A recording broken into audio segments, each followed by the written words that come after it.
హైదరాబాద్ గచ్చిబౌలిలో కాల్పులు కలకలం రేగింది. ప్రిజం పబ్కు వచ్చిన పాత నేరస్తుడిని పట్టుకునేందుకు పోలీసులు ప్రయత్నించారు. ఈ క్రమంలో పోలీసులపై గన్తో కాల్పులు జరిపాడు నేరస్తుడు. 2 రౌండ్లు ఫైరింగ్ చేశాడు.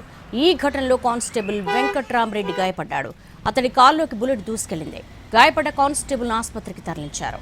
ప్రిజం పబ్లో దొంగ ఉన్నట్టు సైబరాబాద్ సిసిఎస్ పోలీసులకు సమాచారం రావడంతో అతన్ని పట్టుకునేందుకు అక్కడికి వెళ్లారు. పోలీసులను చూసిన నేరస్తుడు 2 రౌండ్లు ఫైరింగ్ చేశాడు.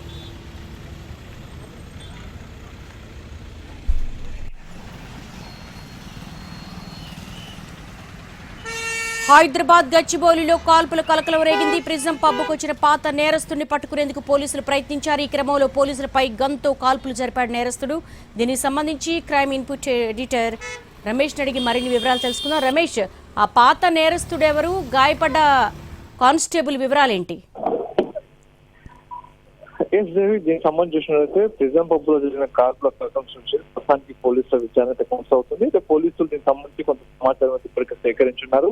దీంట్లో ప్రిజం పబ్కు ఒక దొంగ వచ్చాయని చెప్పి ఒక సమాచారం పోలీసులకు రావడం జరిగింది. పోలీసులకు వచ్చిన వెంటనే అక్కడికి సిసిఎస్ క్రైమ్ పోలీసులు అక్కడ చేరుకోవడం జరిగింది. అయితే దొంగ పోలీసులు చూసి ఒకసారిగా 2 రౌండ్లు కాల్పులు జరగడం జరిగింది. దీంట్లో వెంకరెడ్డితో పాటు బౌన్సర్కి ఇద్దరు కూడా గాయాలు కావడం జరిగింది. వాళ్ళు వెంటనే పక్కన ఉన్న హాస్పిటల్కి తరలించారు. అయితే ఆ ఎట్టకేలకు దొంగను మాత్రం పోలీసులు అదుపు తీసుకున్నారు. అతన్ని ప్రస్తుతానికి కస్టడీలో తీసుకోవడం జరిగింది. అయితే ఈ దొంగ సంబంధించిన గతంలో చాలా కేసులు నిందితులుగా ఉన్నాడు.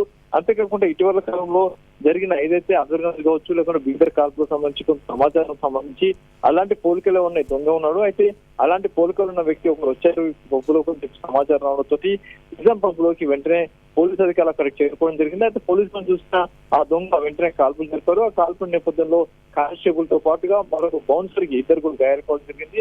ఇద్దరు కూడా ప్రస్తుతానికి ప్రైవేట్ ఆసుపత్రి చేర్పించారు. అయితే ఈ దొంగ సంబంధించిన ఫీచర్స్ మొత్తం కూడా కాల్పులకు సంబంధించి కేసులో ఉన్న నిందితుల మాదిరి ఉండడంతో పోలీసులకి అటు ఆ పబ్బు ప్రతినిధి సమాచారం కూడా అక్కడ చేరుకున్న సిసిఎస్ కానిస్టేబుల్ పైన ఆ దొంగ కాల్పు జరిపి పారిపోయేందుకు ప్రయత్నిస్తే దొంగ మాత్రం అక్కడ ఉన్న లోపల ఉన్న కస్టమర్స్ కావచ్చు, మిగతా వాళ్ళ దగ్గర దొంగ పట్టుకోవడం జరిగింది. ప్రస్తుతానికి అయితే పోలీసులతో దొంగ ఉండడం జరిగింది. అతన్ని పూర్తి స్థాయి ఇంకా విచారిస్తున్నారు. అయితే కానిస్టేబుల్ కావచ్చు, బౌన్సర్ కావచ్చు, ఇద్దరు పరిస్థితి అవుట్ ఆఫ్ డేంజర్ అని కూడా అధికారులు చెప్తున్నారు. రైట్ రమేష్.